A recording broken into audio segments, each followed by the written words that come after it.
ಭಾರತ್ ಬಂದ್ಗೆ ಕರೆ ಕೊಟ್ಟವರ ವಿರುದ್ಧ ಬಾಲಕಿಯೋರ್ವಳು ಬಹಳ ಆಕ್ರೋಶವನ್ನ ವ್ಯಕ್ತಪಡಿಸ್ತಾ ಇದ್ದಿದ್ದು ಕಂಡುಬಂತು. ಸರ್ಕಾರ ಮತ್ತು ಬಂದ್ಗೆ ಕರೆ ನೀಡಿದವರಿಗೆ ಬಾಲಕಿ ಬಹಳ ಕ್ಲಾಸ್ ತೆಗೆದುಕೊಳ್ತಾ ಇದ್ಲು.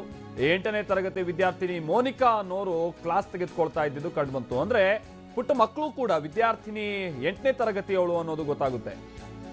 ಈಕೆ ದಾವಣಗೆರೆ ಜಿಲ್ಲೆ ಕುಕ್ಕುವಾಡ ಗ್ರಾಮದ ಬಾಲಕಿ ಮೋನಿಕಾ ಈ ತರ ಪದೇ ಪದೇ ನೀವು ಬಂದ್ ಮಾಡೋದು, ಬಸ್ ವ್ಯವಸ್ಥೆಯನ್ನೆಲ್ಲ ನೀವು ಸ್ತಬ್ಧ ಮಾಡೋದು, ಇದರಿಂದಾಗಿ ನಮ್ಗೆ ಶಾಲೆಗೆ ಹೋಗೋಕ್ಕಾಗ್ತಾ ಇಲ್ಲ, ಬಂದ್ ಮಾಡೋದ್ರಿಂದ ಸರಿಯಾಗಿ ಓದೋಕ್ಕೂ ಕೂಡ ನಮ್ಗೆ ಆಗ್ತಾ ಇಲ್ಲ, ನೀವೆಲ್ಲ ಏನ್ ಮಾಡ್ತಾ ಇದ್ದೀರಾ ಅಂತ ಬಹಳ ಆಕ್ರೋಶವನ್ನ ವ್ಯಕ್ತಪಡಿಸ್ತಾ. ಅಂದ್ರೆ ಪುಟ್ಟ ಮಕ್ಕಳು ಕೂಡ ಈ ಬಂದ್ನಿಂದಾಗಿ ಎಷ್ಟರ ಮಟ್ಟಿಗೆ ಬೇಸತ್ತಿದ್ದಾರೆ, ಎಷ್ಟು ಸಿಟ್ಟು ವ್ಯಕ್ತಪಡಿಸ್ತಾ ಇದ್ದಾರೆ ಅನ್ನೋದೆಲ್ಲ ಗೊತ್ತಾಗ್ತಾ ಇರೋ ವಿಚಾರ ನಮ್ಗಿಲ್ಲಿ.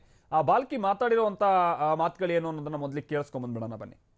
ಏನ್ರಿ ಗೌರ್ಮೆಂಟ್ ನಾಚಿಕೆ ಆಗ್ಬೇಕ್ರಿ. ಅಲ್ರಿ ಇಂಥ ಗೌರ್ಮೆಂಟ್ ಇರೋದ್ರಿಂದ ನಮಗೆ ಭಾಳ ಕಷ್ಟ ಆಗ್ಬಿಟ್ಟೈತ್ರಿ. ಒಂದು ಜನತೆಗೆ ಒಂದು ಇರುತ್ರಿ, ಇದು ಒಂದು ಸ್ವಲ್ಪ ತಡ್ಕೊಳ್ಳೋದು ಇರ್ತೈತಿ, ಆಮೇಲೆ ರೈಸ್ ಮಾಡೋದು ಇರ್ತೈತಿ. ಒಂದೊಂದ್ಸರಿ ರೈಸ್ ಆದಾಗ ಹೋಗಿ ಗೌರ್ಮೆಂಟ್ ಹತ್ರ ಕೇಳೋದಿರ್ಲಿ, ಅದನ್ನ ಹೋಗಿ ಸ್ಟ್ರೈಕ್ ಮಾಡಿ ಭಾರತ್ ಬಂದ್ ಅಂತಂದೆಲ್ಲ ಮಾಡಿದ್ರಿ ಹೆಂಗ್ರಿ. ಅವಾಗ ಒಂದ್ಸರಿ ಮಾಡಿದ್ರು ಪೆಟ್ರೋಲಿಗೋಸ್ಕರ, ಒಂದ್ಸರಿ ಮಾಡಿದ್ರು ಈ ಕಾರ್ಮಿಕರೆಲ್ಲ ಸೇರ್ಕೊಂಡು ಮಾಡಕತ್ತಾರ. ಅಲ್ರಿ ನಾವು ತಿಂಗ್ಳಾಗ ಬರೀ 4 ರಜಾ ಇರ್ತಾವು, ಅದ್ರಾಗ ಹಬ್ಬಕ್ಕೆ ಹುಣ್ಣಿಮೆ ಬಂದು ಅದಕ್ಕೂ ರಜಾ ಹಾಕ್ಕಂತವಿ. ಮತ್ತು ಅಷ್ಟೊಂದು ರಜಾ ಹಾಕ್ಕೊಂಡು ಸ್ಕೂಲಿಗೆ ಹೋಗೋದು ಹೆಂಗ, ನಾವು ಕಲಿಯೋದು ಹೆಂಗ? ಹಿಂಗೆ ಮಾಡಿದ್ರೆ ನಾವು ಹೆಂಗೆ ಕಲಿಬೇಕು ಹೇಳ್ರಿ? ಗೌರ್ಮೆಂಟಿಗೆ ನಾಚಿಕೆ ಆಗ್ಬೇಕ್ರಿ. ಅವ್ರ ಕೆಲಸ ಅವ್ರು ಮಾಡಿ ಅವ್ರು ಬಗೆಹರಿಸ್ಕೋಬೇಕು. ಅದನ್ನ ಬಿಟ್ಟು ಜನತೆಗೆ ಪ್ರಾಬ್ಲಮ್ ಮಾಡಿದ್ರೆ ಹೆಂಗ್ರಿ? ಏನ್ರಿ?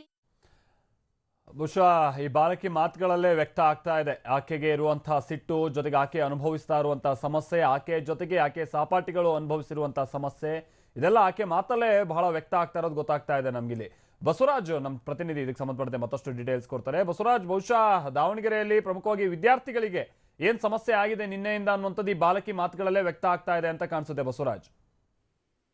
ಆಮೇಲೆ ನಿಜವಾಗ್ಲೂ ಏನು ಭಾರತ್ ಬಂದ್ ಕರೆ ನೀಡಿದ್ದಾರೆ. ನಿನ್ನೆ ಮತ್ತು ಇಂದು ಭಾರತ್ ಬಂದ್ ಕರೆ ನೀಡಿದ್ರು. ನಿನ್ನೆ ಕೂಡ ಸರ್ಕಾರಿ ಏನು ಶಾಲಾ ಕಾಲೇಜುಗಳ ರಜೆ ನೀಡಲಾಗಿತ್ತು. ಆ ಹಿನ್ನೆಲೆಯಲ್ಲಿ ಆ ಹೆಚ್ಚಿನ ಮಾಹಿತಿ ಇಲ್ಲದೆ ಇದಕ್ಕೆ ಈ ಬಾಲಕಿ ಏನು ಸ್ಕೂಲ್ಗೆ ಹೋಗ್ಲಿಕ್ಕೆ ರೆಡಿ ಆಗಿದ್ಲು. ಆದ್ರೆ ಅದು ಆವಾಗ ಗೊತ್ತಾಗಿದ್ದು ಏನು ಶಾಲಾ ಕಾಲೇಜುಗಳಿಗೆ ರಜೆ ನೀಡಲಾಗಿದೆ, ಭಾರತ್ ಬಂದ್ಗೆ ಕರೆ ನೀಡಲಾಗಿದೆ ಎಂಬ ವಿಚಾರ ಗೊತ್ತಾಗಿದೆ. ಆಗ ಈ ಬಾಲಕಿ ಬೇಸರಗೊಂಡು ಏನು ಬಂದ್ನಿಂದ ನಮಗೆ ಎಷ್ಟು ತೊಂದರೆ ಆಗ್ತಾ ಇದೆ ಮತ್ತು ಸ್ಟಡಿಗೂ ಕೂಡ ಎಷ್ಟು ತೊಂದರೆ ಆಗ್ತಾ ಇದೆ, ಜೊತೆಗೆ ಈಗ ರಜೆಯನ್ನು ಕೊಟ್ಟರೆ ಶಾಲಾ ಆಡಳಿತ ಮಂಡಳಿಯವರು ಶನಿವಾರ ದಿನ ಫುಲ್ ಶಾಲೆಯನ್ನು ನಡೆಸುವುದು ಮತ್ತು ಭಾನುವಾರ ಕೂಡ ಒಂದೊಂದು ದಿನ ರಜೆ ನೀಡದೆ ಅಂದು ಕೂಡ ಒಂದು ರಜೆಯನ್ನು ಪಾಠವನ್ನು ಮಾಡ್ತಕ್ಕಂಥ ಇಂಥ ಕಿರಿಕಿರಿ ಉಂಟಾಗ್ತದೆ. ಆದ್ರೆ ಇದ ಬಂದ್ನಿಂದ ಸಂಪೂರ್ಣವಾಗಿ ತೊಂದರೆ ಆಗ್ತಾ ಇದೆ. ಇದು ಯಾವ ಪುರುಷಾರ್ಥಕ್ಕಾಗಿ ಇಂಥ ಒಂದು ಬಂದ್ ಮಾಡ್ಲಾಗ್ತಾ ಇದೆ?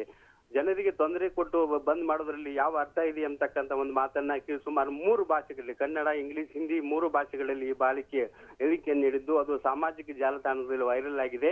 ಬಂದಿನ ಬಗ್ಗೆ 8ನೇ ತರಗತಿಯ ಏನು ಈ ಮೋನಿಕಾ ಅಂತಿದ್ದಾಳೆ ಬಾಲಕಿ ಮಾತಾಡಿದಂತ ಹೇಳಿಕೆಗಳು ಸಾಮಾಜಿಕ ಜಾಲದಲ್ಲಿ ಸಂಪೂರ್ಣ ವೈರಲ್ ಆಗಿದ್ದು ಮತ್ತು ಇದೇ ರೀತಿ ಹಲವಾರು ಏನು ಶಾಲಾ ಕಾಲೇಜಿನ ಮಕ್ಕಳಿಗೆ ಬಂದ್ನಿಂದ ತೊಂದರೆ ಆಗಿದೆ ಮತ್ತು ಕೆಲವು ಕಾಲೇಜುಗಳಲ್ಲಿ ಇವತ್ತು ಶಾಲಾ ಕಾಲೇಜುಗಳು ಆರಂಭವಾಗಿವೆ. ಆದ್ರೆ ಸೂಕ್ತವಾದ ಮಾಹಿತಿ ಇಲ್ಲದೆ ಕೆಲವೊಂದರಲ್ಲಿ ನಿರೀಕ್ಷಿತ ಪ್ರಮಾಣದಲ್ಲಿ ಬಂದಿಲ್ಲ, ಕೆಲವೊಂದು ಪರೀಕ್ಷೆಗಳಿದ್ದು ಅದಕ್ಕೂ ಕೂಡ ಬಂದಿಲ್ಲ. ಹೀಗಾಗಿ ಬಂದ್ ಕರೆ ನೀಡುವುದರಿಂದ ಗೊಂದಲ ಆಗ್ತಾ ಇದೆ ಅಂತಕ್ಕಂಥ ಸ್ಪಷ್ಟವಾದ ಮಾತನ್ನು ಈ ಬಾಲಕಿ ಹೇಳಿದಾಳೆ. Maltesh. Okay, thank you Basavaraj.